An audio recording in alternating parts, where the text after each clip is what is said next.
Lawsome presents a ConsultWeb's audio blog, How to Discover Your Law Firm's Brand by Jacob Sanders. Among the top professional concerns facing lawyers is a saturated market. According to opinion surveys from the Florida Bar, lawyers believe that there are too many law firms competing for the same piece of pie. Among the top concerns facing advertisers and marketers today is a saturated attention economy. Our connected society is so glutted with messaging and advertising that most consumers are overwhelmed and their default setting is ignore everything. People don't even see the pie that marketers are trying to sell. In order to beat the competition and generate revenue, lawyers must create a reason to stand out in the minds of potential clients looking for representation. So the clarion calls of discovering your law firm's brand from marketing professionals within the legal community makes sense, but the concept of branding itself has become senseless. Branding is often co-opted in aspirational business literature to mean everything, and in a way, stating that branding is everything about your business means nothing. Therefore, most advice on branding is either too eagle-eye or too chicken to provide the nuts and bolts guidance on what brand discovery strategy entails. Well, we are cage-free here at ConsultWebs, so here comes advice on how to discover your law firm's brand. First, we'll define and dispel some myths about branding, and then learn how 3 S's, storylines, sense-making, and strategy, combine to provide you with a cohesive and marketable means to define your brand, and then use it all to expand your book of business. What is a brand anyway? According to Business Dictionary, the definition of brand is as follows. Unique design, sign, symbol, words, or a combination of these, employed in creating an image that identifies a product and differentiates it from its competitors. Over time, this image becomes associated with a level of credibility, quality, and satisfaction in the consumer's mind. Thus, brands help harried consumers in crowded and complex marketplace by standing for certain benefits and value. That's all well and good, but here's a deeper question.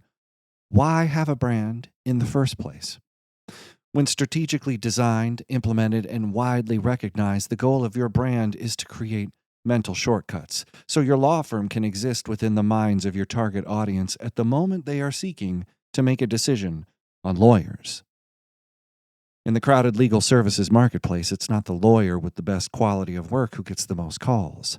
It's the lawyer who has earned a place inside the heads of the populace and is the top-of-mind choice when potential clients pick up the phone. If you think just doing good work is the key to standing out, research from the National Association of Law Placement shows that just after 5 years in private practice, over 60% of lawyers leave the legal profession. In addition, the quality of lawyering is almost never the issue when law firms fail. So let the high-quality, experienced legal advocacy is enough to distinguish my practice from others myth be thoroughly dispelled. And while we're at it, let's dispel some more myths about branding. Myth number 1, you define your brand. You ultimately make all the decisions and decide what the brand will be, but lawyers don't define the law firm's brand. Their client experience does. Your brand is not about what you do, what you think, or what is in your mind. It's not your dog, the colors of your college team, or a fancy pants tagline.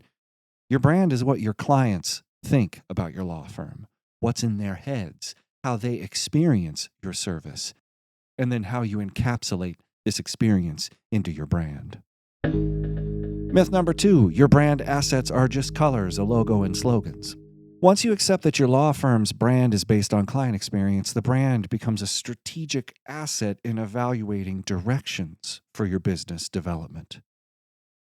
If your brand is aggressive and sales-driven, then the advertising landscape and options may look different from a law firm brand that's aiming for stable but assured growth. Branding can be a strategic asset, but it's also about packaging perception. Your brand is based on the experience your clients have, but conversely, a strong brand can also influence the way the client experiences your law firm. Your brand, just by being there, creates a reliable and repeatable experience for clients that, in turn, feeds into their experience of it. Think of it this way. Branding is experience, and experience is branding. Myth number 3, people recognize/think about your brand. One of the best ways to create truly unique and distinct messaging is to wholly accept the fact that no one thinks about your brand. I'm sorry. According to years of behavioral research, consumers spend most of their lives actively ignoring marketing. Very simply, human attention works on 2 different levels: conscious and subconscious.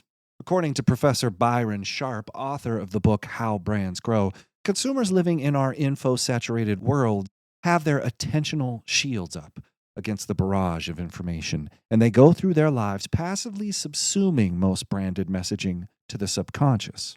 Think about the way you walk down a grocery store aisle. You aren't taking in every label, every color, every brand's rational promise. You're looking for a small group of brands you recognize, maybe something on sale, and then you ignore the rest. So in order to bypass the subconscious shield around the marketplace's fractured attention, memorable assets like colors, slogans, and experiences are combined in messaging and widely distributed through communication channels to create a shortcut to consciousness that would be inaccessible without a distinct brand. So get with it. Nobody cares about your logo. Not because it isn't cool or neat or new or perfect for you. It's because most marketers underinvest in advertising and clients spend their lives ignoring everything but the most salient brands. The brands that buyers do pay attention to are either the ones they frequently purchase and have experience with, or ones they recognize via prominent exposure through advertising or other promotional means. Your colors, your logos, your taglines, the things you obsess over in marketing, they don't speak for themselves. You have to market your marketing. You have to advertise your advertisements. If you want to grow your brand and be seen, you have to be willing to put yourself out there. Now let's find out how to discover your law firm's brand, and then we'll give some ideas on what you can do with all this. The first S, storylines. First point of business in discovering your law firm's brand is gathering the storylines of your law firm experience. How do you do this? Ask questions. Who do you ask?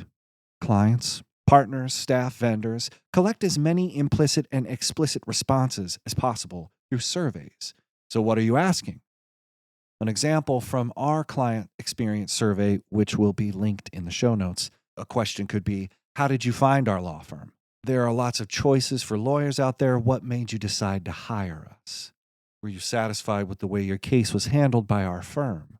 There's many more questions, all available in the client experience survey template, available in the show notes. Besides the questions in this survey, your aim is to discover where the storylines connect, intersect, shorten or lengthen or strain the relationship between your clients and your law firm. Small interviews can lead to big insights. The important step is to just ask questions and begin collecting the storylines. Once you have a solid database of feedback, the next trick is to synthesize the information, which we discuss with the next S, sense making. All of the research is great, storylines, interviews, and surveys, but the most important task to handle is sense making. Finding a directly responsible person who can make sense of all the various bits of brand research and create a compelling brief, all to discover what is this brand and what makes it distinct and unique. One way to make sense of large sets of text like client feedback or survey results is to throw all the responses into a word cloud generator. You can set the parameters on the cloud generator so that it makes repeated words larger in the cloud, giving you a way to visualize the terms or words that are used most frequently in your surveys. While a word cloud seems a simplistic way to gather data to guide your law firm's brand, there are thousands of ways to tabulate and cross-examine information on branding. In the end, though, what you need to define your brand is a mixture that's heavy on the empirical data you collect on the experience in your law firm and light on your own intuition. The brand has to come from the data of client experience, or it won't ring true. Your competitors can beat you on price, they can spend more money in advertising, maybe they have more access to capital. But one thing your competitors cannot replicate in any way is the experience in your law firm. Make experience essential to the brand commitment. The last S, strategy. With a clearly defined brand, answering the perennial questions of growing your book of business and choosing tactics and practices will be much easier. How does your brand play the long game? How does your law firm get the brand in front of as many people as possible, as fast as possible? What does a strategy that balances growth and sales even look like for a law firm? Luckily, we provided lawyers a way to visualize their legal marketing strategy with the Legal Marketing Nutrition Guide. It's an interactive tool so you can check the long-term health of your current marketing strategy. And that is available in the show notes as well.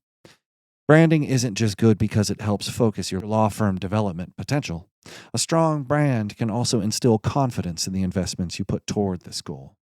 Without a brand to guide strategic initiatives, your support of revenue-generating practices like sales coaching, associate development, client experience, and advertising won't be cohesive or properly distributed.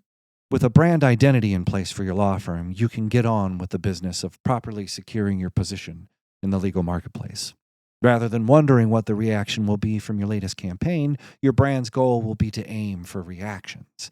Rather than walking into a party wondering if everyone's looking at you, your brand should walk into the room and give everyone a reason to look. In conclusion, if you can take these 3 S's, apply them at your firm to discover your client experience, and then define what makes up your brand, you have traveled further down the path of true distinction than a vast majority of your competition. Without branded assets that are engineered and advertised to maintain a distinct place in the minds of your intended audience, your potential clients haven't been given a reason not to ignore you, which is their resting state. Lawyers, like most small business owners, face small business problems, and branding is viewed as such a complex issue to resolve that defining the brand for the law firm becomes an ancillary concern to keeping the lights on. However, those lights will shut out forever in the business that neglects to define its brand. We hope this information's been helpful, and if you ever would like to discuss branding or creating a legal marketing plan for your firm, get in touch with us at consultwebs.com.